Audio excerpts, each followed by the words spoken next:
And welcome back, one and all. I am the Toker to my right. The Enigma. The hippie. The warden. And we have a special guest from Abnormally Random. We have Steve here. How you guys doing? doing very well. Very well. We're excited about this episode. Yes, I hear you have something special planned for me today. Yes. For those who have listened, you might know that our guest, Steve, used to be a professional wrestler. Oh, that's it's very generous. I would never call myself a professional.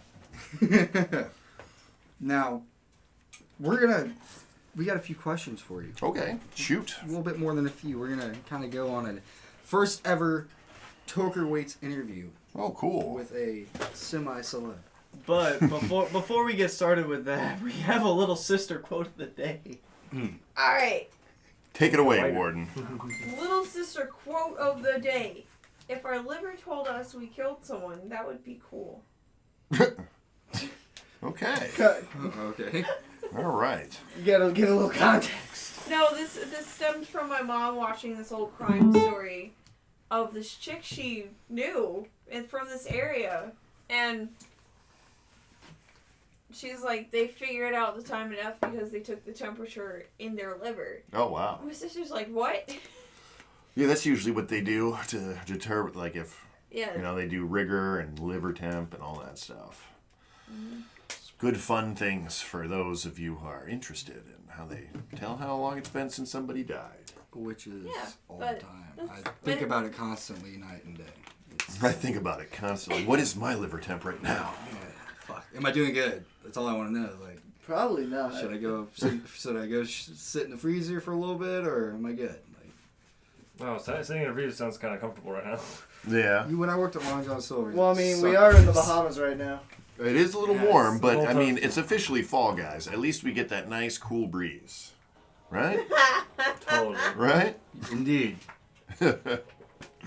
Oh my God. No, Florida's not a place where a cool breeze even exists.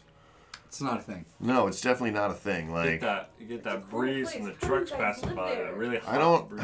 I work out in the sun all day, and I can tell you that I don't understand it myself. I think there might be some kind of mutation that allows me to just stand in the sun for like 10, 12, 18 hours, whatever. Well, I guess it would be 18 hours. There's never 18 hours of sunlight. Unless, of course, we're going to Alaska or somewhere like that. Yeah, during the summer. During the summer. Yeah. Yeah, I saw one of your company trucks at my Walmart. Oh, did you? Yeah. Cool. That's awesome to be recognized by the company I work for, Yes. who shall remain unnamed. Yes. That's how awesome it is. They're called No Name. Yeah. That's okay. Just like the hockey brand. But for those of you wondering, a little hint, an acronym could be assholes with paddles. And it kind of accurately explains what we do for a living. It sounds pretty accurate. Indeed. Now we're gonna get right into this. Oh, cool, cool. We got some good old questions. Good old quality Q&A time. Now, Steve, you're a wrestler. Used to be. How long, Yes. How long ago was this? I want to say 2008 or 2009 was the last time I wrestled. I started, I wrestled in high school and continued on for quite a while. But right out of high school, I probably took a hiatus of a couple of years off wrestling before I got back into it. But when I got back into it, I hit it hard. I think I was 22 the first time I started doing professional wrestling. It was quite a fun time. I had just recently, at the time, messed my hand up, so it was in a brace. And training was interesting because they're like, how are you even going to do anything with this busted hand? And I was like, you see professional wrestlers all day with casts and neck braces. I didn't let it hold me down. Oh, Bob Orton was in one for Yeah. 3 years. Now, you mentioned training. Was it rigorous? How that was like the... Wasn't like the dungeon, I'm going to assume, but I'm sure it wasn't easy. Originally, I was training in an MMA dojo, and there was not even a wrestling ring. But that was what you would call more backyard wrestling.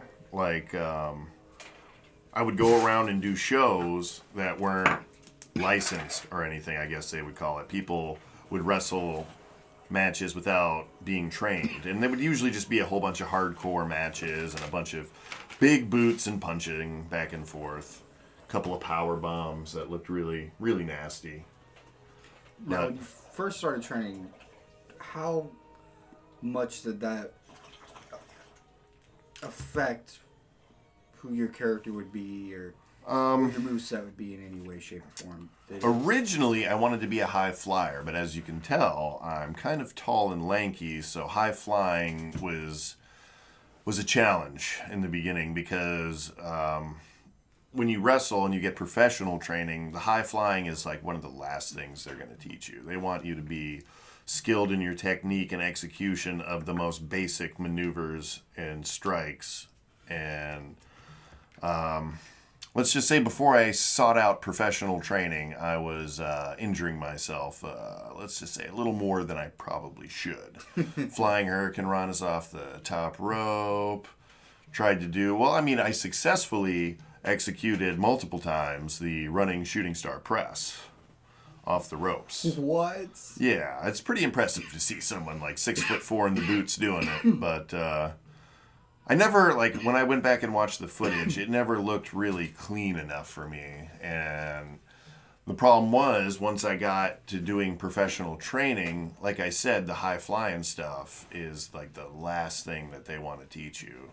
Plus, they looked at me and they're like, there's no way. We can get you doing suplexes and power moves and look at your size. Use your size. Don't, high flyers use their size to their advantage. They're small. They're quick. They fly around. Yeah. But it was always a dream of mine to be the high flyer. Now, when you finally got, I'll say green, what did you end up calling yourself? What was your character? My original wrestling character was two-piece.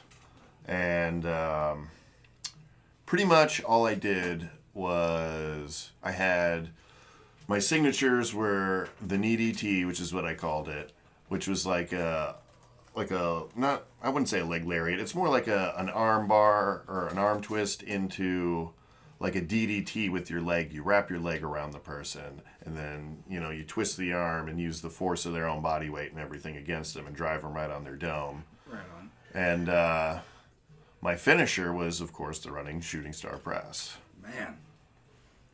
Jeez.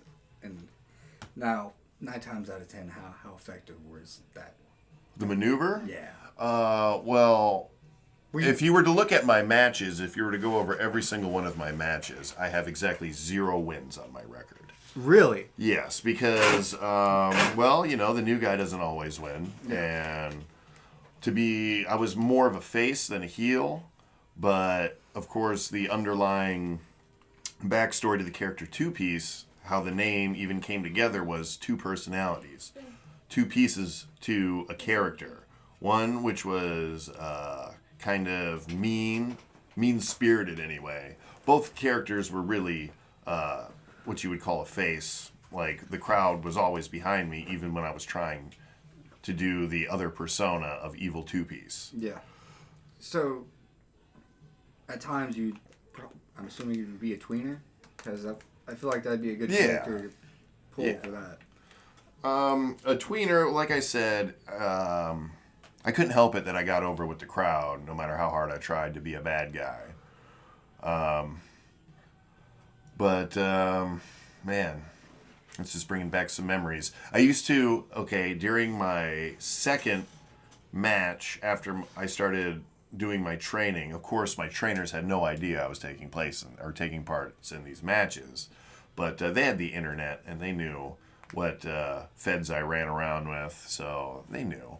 But I once handed out flyers with different sayings and pictures, all caution, warning, stuff like that, and people would look at it, and one of them said, caution, two-piece in the ring, crippling blows devastating blows and crippling submissions. And it was like a warning sign with like the biohazard symbol. Right on. It was pretty solid. That was when that's when I came out as the face character. When I came out as the heel character, It originally started off that I always wore white, but then when I wanted to incorporate the twisted side of my character more effectively, I started wearing all black to the matches. But then at some point, it got switched to where when I was the face character, I was always wearing black, and when I was the heel character, I was always wearing white. I think it might have messed up the psychology of my character a little bit, but it didn't seem to affect the crowd at all. Now, speaking of psychology, how did you approach psychology? What was the process of learning how to command a crowd to really tell a good story? I've always been really personable, I guess you could say. Ow, ow, ow, ow, ow. That is fire. That is, ow, that is burning. Oh my God, I forgot. What was the question again? What was your approach to psychology and how that affects commanding a crowd? Well, I've never really wrestled in front of a huge crowd. I'd say the most people that have ever witnessed one of my matches would probably be about 20 or 25, not including other wrestlers. But come into the ring as two-piece, and the intro, like I said, initially it started off as a face persona. So when I came out, it was just this tall guy, high energy, kind of running around, throwing up the two-piece, the cross arms, looking, crying out like, "Hey everybody, what's up? Having a great night," just saying anything you could to just get them to pay attention to you, because at a lot of wrestling matches, if you don't have a personality and you want to be portrayed as a good guy, then it's going to always blow up in your face. People are going to get bored because you're not saying anything, you're not acknowledging they're there. Yeah. But when you come out as a face, obviously your job is to just grab the crowd, get them on your side. You are clearly the good guy at this point. So just high energy, quick movements, don't move around too sluggishly.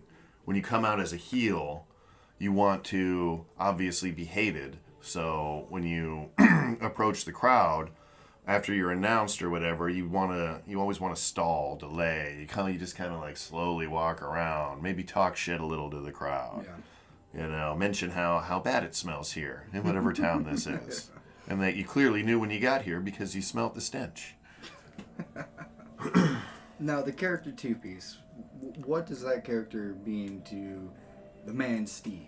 The man Steve, what does two-piece represent to me? Yes. Well, in all honesty, two-piece is really just a nickname that I got when I was younger through an original circle of friends who I had fallen out of contact with.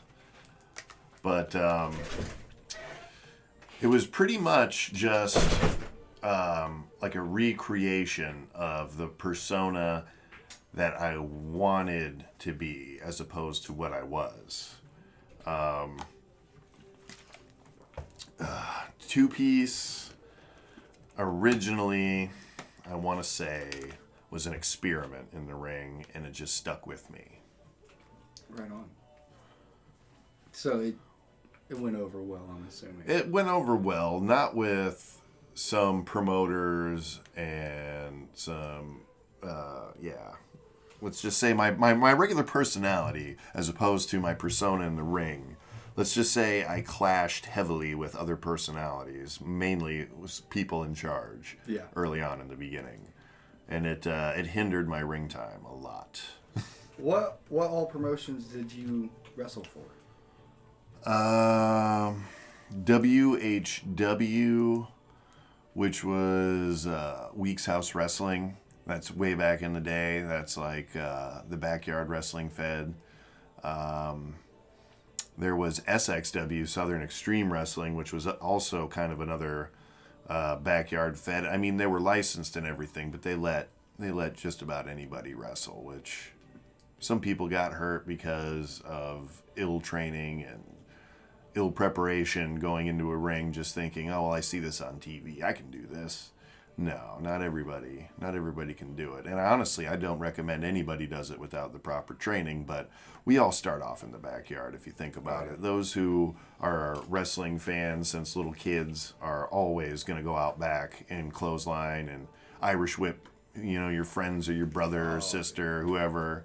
I started in the living room with my brother. With the couch, just the suplexes into the couch, or you take out the couch That's cushions. how we broke the Or into the couch. pool. Yeah. I started when I was a kid. I'd suplex stuffed animals and jump off the arm of the couch, and elbow. To this drop. day, I wrestle my phone with my hand, just suplexes. Oh, I do that all the time. And it's like involuntary. Half the time Yeah. I don't even notice I'm doing it. Just get the headlock. Yeah, a little headlock takedown. It's Yeah.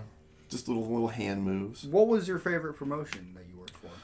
FPWA was my favorite. What was it? Florida Professional Wrestling Association, or something along those lines. I believe they're defunct now. That was who I received my first legitimate training from. Superhero Mark Zout and V for Vendetta. I can't remember Vendetta's real name, but Mark Zout, I believe his name was Matt Lorraine. He was a really good guy, super knowledgeable, had been in the business probably at least close to a decade, if not more at the time. And he was a solid trainer, solid guy, real good. Knew just anything you wanted to do. I mean, even stuff that he couldn't execute, like super high flying, twisty, whatever. Like if he thought you were ready, he would teach you how to do it. He was a good guy. Originally, this was over in Pinellas Park on 19, right before 34th Street there. Like literally right behind that McDonald's. Vendetta, at his house in his backyard, we would construct the ring for practice and break it down at the end of practice, which was always a pain in the ass because, man, them beams can be like 100, 200 pounds a piece easily. Sometimes, I think one was like 285 or 385 pounds or something like that. There was two of them. That's It was- a good leg and back workout. Yeah, it was all wood. Everything, it was just all solid freaking wood. And other than obviously the ring posts, they were steel. But I want to say that thing was 1,000,000 goddamn tons. The most heaviest thing you could imagine. And you had to put it together before practice or else there was no practice. Yeah. And you can't just leave it up in the elements. You got to put it away. But that was, FPWA. Man, them guys, they were good guys. There was, who else? There was a lot of guys there. There was Nick Fame. I think he might still be with ACW right now. He was an ACW guy that... Really, I get all kinds of like flyers for ACW. Yeah, well, they're right over there in Pasco. We gotta do that sometime. Go to an That's the ACW one that show. wresles in the mall, right? Yeah. Yeah, They were I've on... been to a few matches there. We gotta It's go actually sometime. it's pretty cool. Yeah. It's neat. They're, for the most part, I mean, last I checked, they're all solid, trained guys. They're, Yeah. a bunch of good guys. Yeah. Back when I first started, there was a couple of ACW snobs that thought that they were better than everybody else. Thought their because, shit didn't stink. oh no, nobody ever has the impression that their shit don't stink. All the protein you're taking in to build that muscle. And, yeah, no, everybody knows their shit stinks, especially if you're a wrestler. If not, like any kind of athlete really who takes in protein and carbs all day long, they know their shit stinks. Just plain and simple. They know their shit is the worst shit in the world. That's where, the courtesy flush is learned usually. Oh man. So worst promotion. Worst promotion? And how long was that stay? SXW was the worst promotion solely because I didn't get along with the main producer man, promotions dude, Brian Mullaney. He and I's personalities were constantly clashing. So for the most part, he set the matches. He invited the wrestlers he wanted out. There was another guy, I forget what his... LOG, Les Oliver Grant. He was the guy I got along with real well. in character was the owner of the promotion, but he was, he wasn't the actual owner of the ring and the insurance and license and all that. But nobody was covered over there. If you got hurt, it was you. It was on you. It didn't happen here. You come into the ER dressed up like a luchador, and they're like, "Where did this happen?" Definitely not the wrestling showdown around. Yeah, me and Brian didn't get along until the very end, but that was definitely probably some of my funnest matches happened there, though.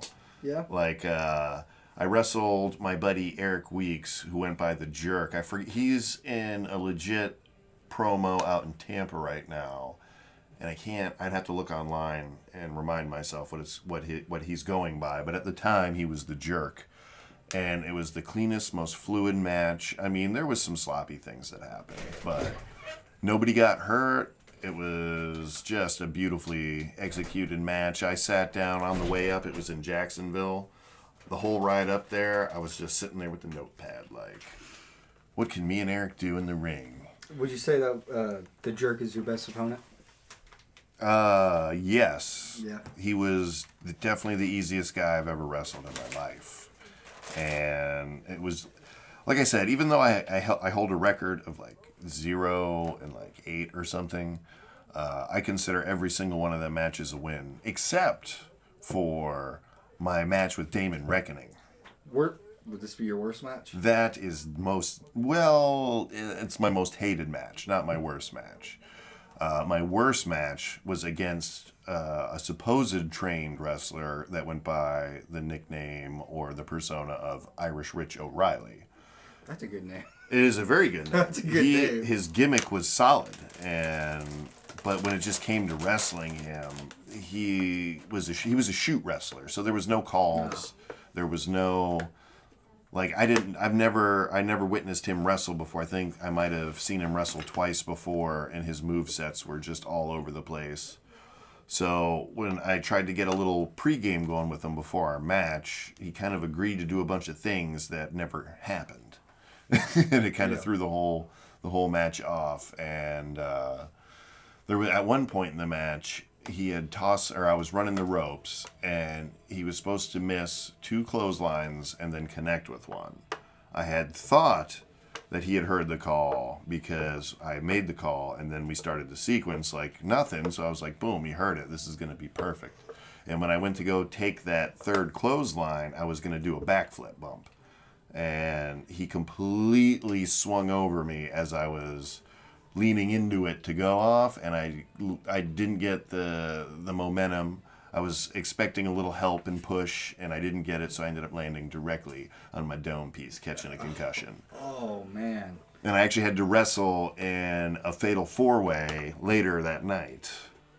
Wow. And to be honest, without viewing the footage, I couldn't really tell you what happened in that match, other than I eliminated 2 people and got eliminated last for, who was it? Frickin' A.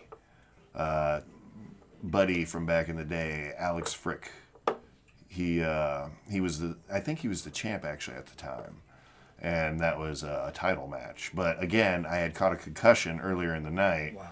And then I went to do a Flying Hurricane Rana, and I just leaned back way too late. And I landed right back on my head again. Boom.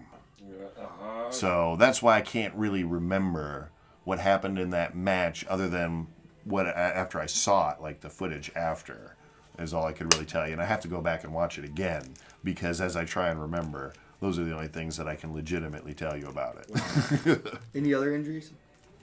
I know I messed up my ankle in my first SXW match against the Killer Canuck.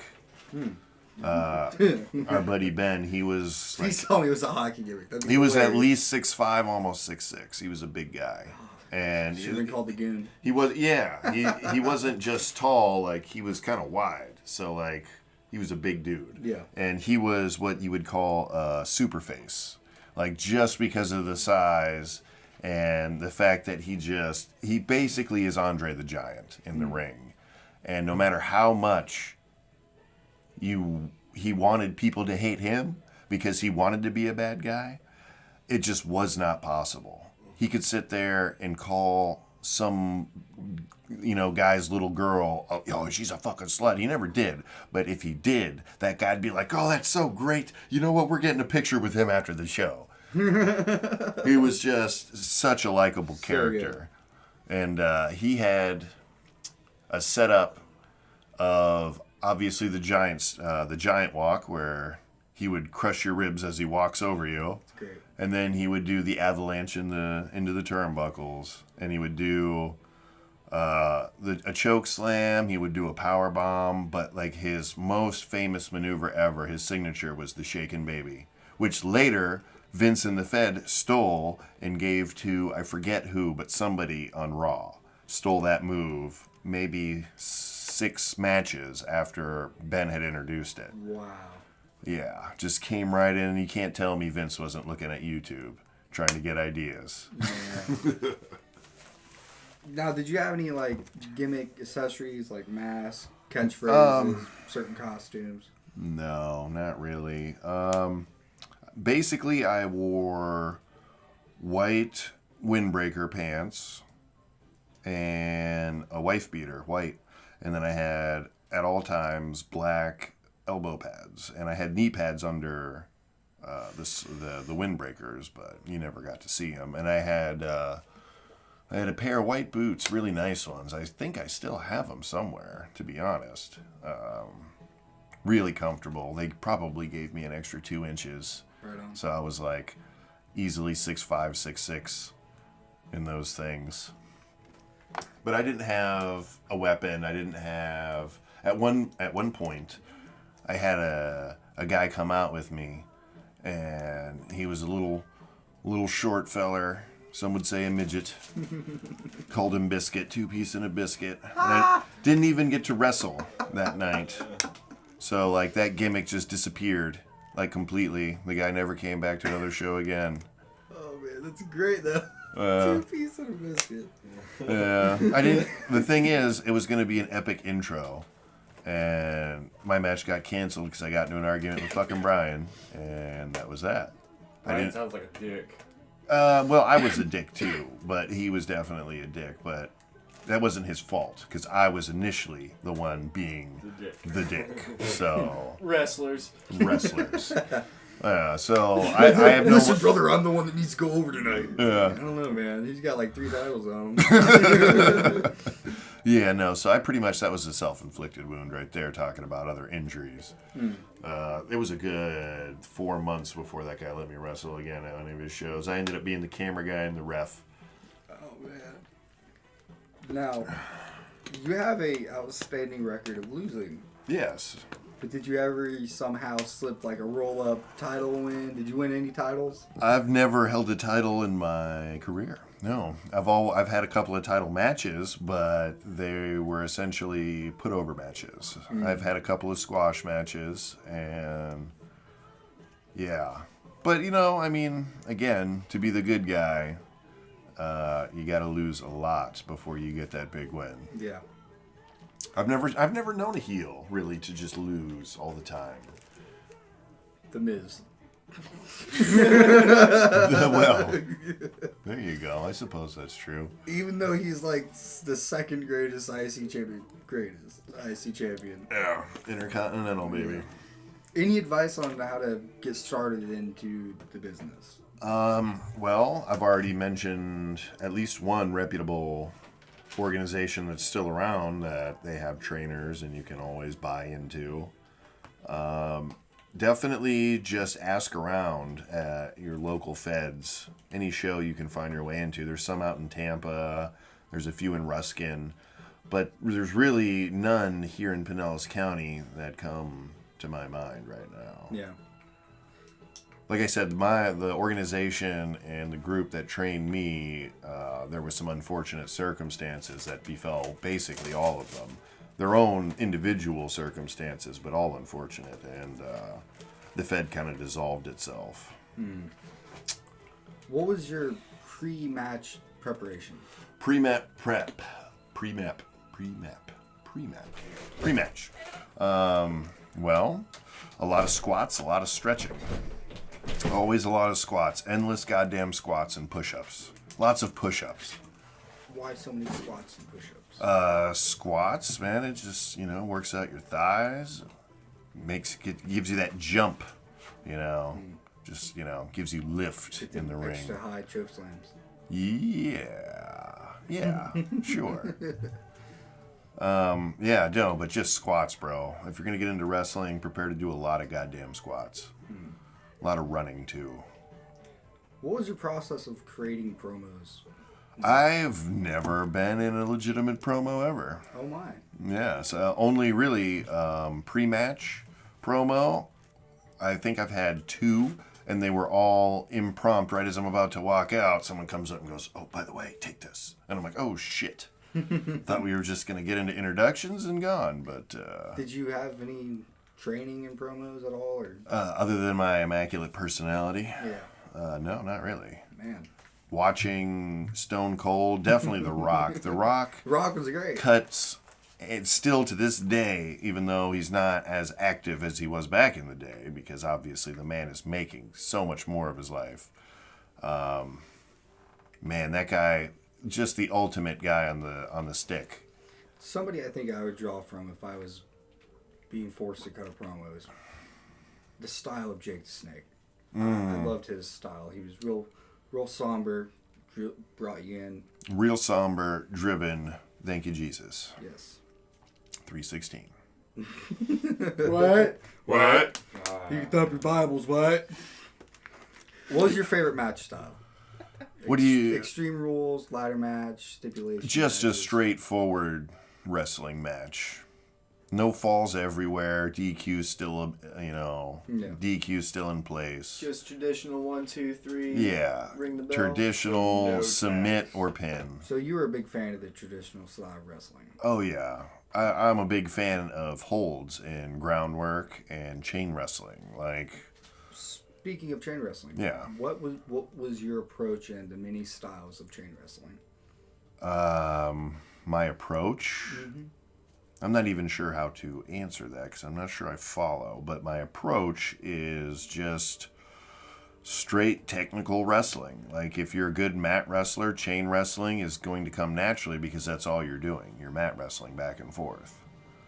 And the quicker the better. I mean, if you can go from collar and elbow tie up to an arm twist to a go behind to hammer lock, like you can just go anywhere and end it with a fireman's carry or a roll up or a strike or even start a sequence off the ropes. I mean, chain wrestling is just so important to match structure. Like, without it, it's just a hardcore match, in my opinion. It might as well be. Or it's just 2 really big guys who don't know how to wrestle. Speaking of hardcore, how hardcore extreme was 2-piece? I would give him about, out of 100%, I would say about 2.3% hardcore. Again, I was more of a fan of technical wrestling. I wasn't even much of a striker. I did a lot of kicks and elbows and stuff like that. But hardcore, not a fan. I was in one hardcore match, and that was my most hated match ever with Damon Reckoning. So no tax, I assume. Oh, no. Bleeding? Not this guy. This guy doesn't bleed for nobody. Block chair shots, or did you eat them? Oh, well, you got to eat your chair shots. Yeah. No hand. Don't put a hand up. I mean, you can put a hand up. It's advised to don't put a hand up. I was never a big fan of that. A big fan of the hand? Nah, just make it look good. Go that extra mile. Oh, and then there's always some people that do the double hand. Oh, man. Oh, I hate the double hand. The double hand, it just kills the whole Yeah. psychology to the chair shot. Like, like I said, one hand, sure, kind of makes it look like you're going up to block it, but it doesn't quite work. So, how many extreme matches were you in? 2 ever, and in the second match, I believe was that title match, and I don't think I used anything. Again, I can't quite recall the full details, but that was, I think they used a ladder and a table in that match. Did you ever take a table bump? No, I've never taken a table bump. I've always wanted to. I've always thought it looked like a blast. Yes, I've taken a variety of bumps, including over the top, and none ever through a table. No barbed wire board. Again, this guy here doesn't like to bleed. Nah, my blood is precious. I keep it in me. It's where it does the most work, you know. It's useful inside me. Did you ever wrestle any bigger names that would maybe like made it to Ring of Honor or so forth? Austin Amadeus, I believe, tried to move up north to do the Ring of Honor, but I lost touch with him. So I don't think, unless he changed his name, which is always a possibility, from the indie circuit to the pros, there's always a switch. Bryan Danielson. Daniel Bryan. Same guy. Yeah. Same guy. What were the wrestlers that really inspired you? Okay, that's an easy one there. Obviously, we're going to have to go back to Ricky Steamboat. What are you eating? That was my fascination with the top rope came from Ricky the Dragon Steamboat. Hulk Hogan was always a big favorite of mine growing up until I met the man, but we'll get into that later. The Rock, Stone Cold Steve Austin, Diamond Dallas Page for sure, Rey Mysterio. Oh my God, there's so many. Johnny Ace. Yeah. I mean, the list goes on, to be honest. Like, just the more I think about it, because I'm like, okay, well, now how do I classify wrestling style to weight class and body type? And it just goes all over the place. I was a big Lex Luger fan as well. The Torture Rack was one of my favorites. I haven't met many Lex Luger fans. No, I mean, as I grew older, I obviously realized how much of a rube he was, but he knew how to wrestle. But he was pretty much just a bodybuilder. Yeah. The full package. The total package. Yeah, Lex Luger. Scott Steiner was a good one. I liked Scott Steiner. Some of his promos were just so entertaining. The Junkyard Dog was another good one. JYD was great. Yeah. The classics, Yokozuna, although I wouldn't say he inspired me to wrestle. He inspired me not to want to wrestle anyone like him. Yeah. Oh my God, talk about just a monolithic person. He's just so huge. What was the roughest bump you had to take? Roughest bump ever was out of the ring at a church show as a ref. And actually the stage props, the metal kind of beam looking things, we had two standing up and one laying across, and it kind of like had like a curtain drape. I took it to the chin. One of the wrestlers poked out of the back to ask the announcer something, or to probably set up his intro or something. He just nudged one of the things, and as I was doing the out of the ring count out, because there was some shenanigans in the ring that I wasn't supposed to see, to my left, this thing fell, and the one that was laying on top kind of just got battering rammed right into my jaw, and I thought someone hit me with like a baseball bat. So as much as I wanted to pass out from the impact, I was so mad that something hit me that hard that I immediately turned to fight somebody, and I realized it was the stage just fell. It hit me right in the face. And that's not even really a bump, but it was a strike for sure. A giant heavy metal strike. That pissed me off too. Dude, I was so immediately infuriated. What was the reason for you leaving the business? Multitude of things. Working a lot. That's pretty much all. Like, training and my job ran at the same time most of the time. I have a buddy, Aaron, who goes by, what is his name? I think it's Hayden Christensen or something like that. He wrestles out in Tampa. He's been steadily wrestling since I stopped. Like, I got him into it, and then shortly after, I had got a new job, and like I said, the schedule just fucked everything up. I was no longer able to get off for the weekend shows, the once-a-month shows, or even just practice. I was working so much, so I kind of just stopped because I was working. Yeah. What was your approach to calling a match? Was it really in-ring or prior prep? I'm a big fan of a script personally, but I know a lot of wrestling fans don't like to hear that. They're like, oh, yeah. I'm fine with scripts. I don't like scripts for promos. Oh, no. A scripted promo, I mean, you better be damn good to read a script in a promo. I mean, there's always storyboarding. They're like, okay, you come out, talk about this. This guy will come out and say that. You know, but they're not really like, okay, now you will say this specific line. Yeah. You know, it's just promos. I think promos are killing the business.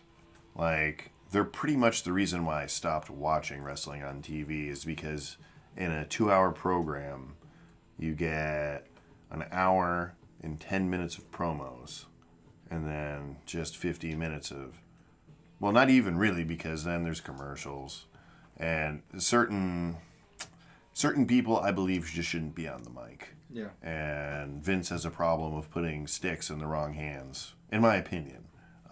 He knows what he's doing, though, obviously. But like I said, promos are not my cup of tea, buddy. Like, I don't mind a quick one, maybe during a commercial break. Yeah. If you're there, you get to see the promo. That's the kind of guy.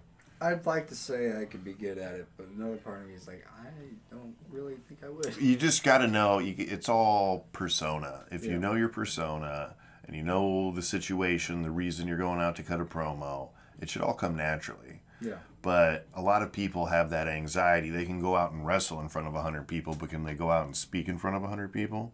Yeah. And especially when you get up there, you know. I can't believe this guy over here eats half a pound of pure sugar, and he's over here taking a nap already. Where are we at, Jimmy? 41 minutes. My lord. Oh, man. James, it's time for a sponsor. Oh, shit. Commercial break. Well, today's podcast / interview is brought to you in part by the Publix regular strength antacid, because when you can't afford Tums, you just get the Publix brand because They're $1 it's all cheaper. the same shit. Same shit. Get yours. It's all processed pressed chalk pills. Yes, That's it really all. is. We got 2 more questions for you, Steve. Two more questions. These are both Undertoker oriented. Okay. If you had to create a gimmick and make the gimmick heel or face for the Undertoker, what would it be? If I had to create a persona for the Undertoker, I would say the Undertoker would be a heel.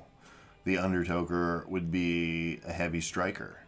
The Undertoker would do a lot of underhanded submission holds. You would be harassing and or being harassed by the ref constantly. Anytime the crowd gets behind you, you would immediately stop the match to address them and tell them how stupid they are. Definitely a baiter. And when I say a baiter, I mean in the style of heel Ric Flair and heel Diamond Dallas Page. Always just falling down to the knees. No, please don't, I swear. Hey, man. Hey, shake the hand maybe. Oh, nut shot. You know? Yeah. That's what I see the Undertoker being. Now let's take that character that you just created. Right. Now you have to book a match with them. Now, who would I put the Undertoker against? Now, I don't mean book the match. I mean call the match. 2-piece versus the Undertoker. Oh, 2-piece versus And the you Undertoker. have to call this 5-10 minute match. Do you really want me to just talk out the whole match? If you can. If I can, okay. I think it'd be intriguing to see what. And obviously, it's a fresh, not so green person out there. Let's just say that 2-piece and the Undertoker have been around for 35 years doing this, right? They're old men at this point. So seasoned, it's kind of embarrassing. Well, I would want to say that there would be a run-in during the intro. I'd say 2-piece comes out, high energy, getting the crowd behind him, big pyrotechnics, lots of white, lots of silver, enough to blind people. He's wearing all white, comes out with his Ric Flair style robe that's all white and silver. Just says 2-piece on the back because that's how generic 2-piece is. Makes his way into the ring. He grabs the mic. He starts to address the crowd. And then boom, right as he's getting the crowd behind him, the Undertoker, the glass breaks Stone Cold Steve Austin style. Right. Two-Piece looks to the ramp to see an empty ramp and gets bum rushed from behind Undertoker from the crowd. I would say it would probably be with the Undertoker. What would the Undertoker use? I would like to say an acrylic bong. Just comes out and smashes Two-Piece right over the head. They'd love that. Quick down, Two-Piece caught unaware. The stomps occur, the mud hole in the middle of the ring. Of course, Two-Piece, with the wherewithal that he has, knows to escape out of the bottom rope and roll to the outside. Goes to catch his breath and engage the crowd a little bit. Quick pursuit from the Undertoker. He comes out. He's on the outside of the apron. I say he does a little running elbow or running kick of some form off the apron. Gets Two-Piece down. Starts beating him on the barricades. The crowd's behind him yelling at the Undertoker. Oh, you don't got nothing. You don't got nothing. Undertoker, of course, has to look and say, back off. The threatening of the backhand. The suck it. The anything you can think of. While he's doing this, obviously Two-Piece still discombobulated, still doesn't have his bearings straight. Gets his leg taken out with the clip, the chop block, and the knee. I've always thought that was a brutal ass looking move. It is. And we're talking no pads on the outside. This is what I would call an undercard location. Where is this? CZW? This is exactly it. I mean, there's no gym mats out here. It's just straight concrete. It's the concrete floor, man. Real shit. I say you do a little face raking, a little stomping. You pick up Two-Piece, you go to whip him right into the barricades, but the reversal. Undertoker gets hit into the barricades. Quick little 5 count, just mounts him in the barricades and does the 5 fists. And of course, being that it's Two-Piece, he would end the 5 fists with an EDT rollout. And that's the tide turning right there. Of course, Two-Piece, ever the ham, continues to reach to the crowd. Unawares, Undertoker gets up and bum rushes him, bam, into the apron. Couple of kicks thrown back into the ring, but not all the way. He holds his head on the apron. He climbs up, does a little knee drop. Boom. Two-Piece writhing in pain. Undertoker gets in, does a little shit talking to the crowd. Oh, where's your boy now? Where's your boy now? We're probably talking 3 minutes into this 5-minute match at this point. I just thought of something for it, just to throw in. Because we're not quite there. But I think a Great Falls finish, like, let's say for whatever reason, I get you in the powerbomb raise-up position. And before that, I just love the line. It went through my head. It goes, get into the crowd, talking shit, get you in the powerbomb position. 1 piece, 2 piece, no piece, done. Nice. Boom. Undertoker shit talk. See, now that's clever. Right there. I never would have thought of that. I'm not that clever. This motherfucker here, clever as fuck. What? Give me some of this shit. Dude, this kid over here is hitting the sugar coma. He's crashing already. Such a fast metabolism. Took him, a whole 20 minutes before he's over here napping after the cookies. Right, so as the match continues, again, this is shortly after the shit talk. Undertoker back in the ring, picks up Two-Piece, whips him into the corner, goes in for the big boot, connects, bam, Two-Piece down to his ass. Sells it well. Sells the shit out of it. Biggest boot you've ever received from anybody ever. Undertoker might as well be 700 pounds. Falls down, seemingly unconscious. The mud hole stomps, Stone Cold Steve Austin style. But instead of fingers, it's slaps. Instead of fuck you, it's actual slap, fuck you. Kick, head. slap. Kick, slap. Runs to the other side, opposite turnbuckle. Takes a little too much time talking shit to the crowd before he takes off. Goes for one final finishing boot. Two-Piece rolls out of the ring. Guess who racks himself in the turnbuckle? This guy. That guy. This guy. Two-Piece, noticing that he is injured in the turnbuckle, goes up to the top rope. Blockbuster out of the corner. Bam, time for the running shooting star press. Signals it, looks to the crowd, calls it out, rock style. Starts running the ropes. Goes to hit it. Roll out of the way. Oh. Undertoker. Bam, right on his face. 2-piece. Injured. Undertoker gets up. Quick stomp to the head. Picks him up. Time for the finisher. You ready for your finisher? Indeed. Sets him up suplex style. Gets him in the air. Turns him around. Falcon arrow. Boom. Yes. Hits the 3 count. 1, 2, 3. Wow. 2-piece doesn't do long matches. The one match he did, he can't remember. Well, this has been tons of fun, and we thank you very much, Steve. It's been a blast. We've had a lot to say. Anybody else have any questions left? No. Nah, you pretty much covered all bases. Yes, indeed. Wow, and I see that there are still so many damn questions. I mean, I got to ask you now. This is the counter interview. How long did it take you to come up with this front and back, like 90 questionnaire here? 30. I'll be the answer to that. About 20, 25 minutes. 20, 25 minutes. I was really in the zone. Like, You were just writing them out. He wasn't writing them. He was just saying them, banging them out, and Jimmy's over there freaking pen on fire. Wow. mm-hmm. I got real concentration going and just A lot of weed. started. I got to say that's just a very impressive list there.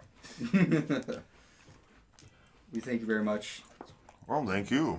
We thank you for having you on. It's been a blast. I've been the Undertoker. I mean, the Enigma. I've been the hippie. Lord. And I'm Steve. And good night, everybody. Have a good day. Yeah. Toker waits off the air.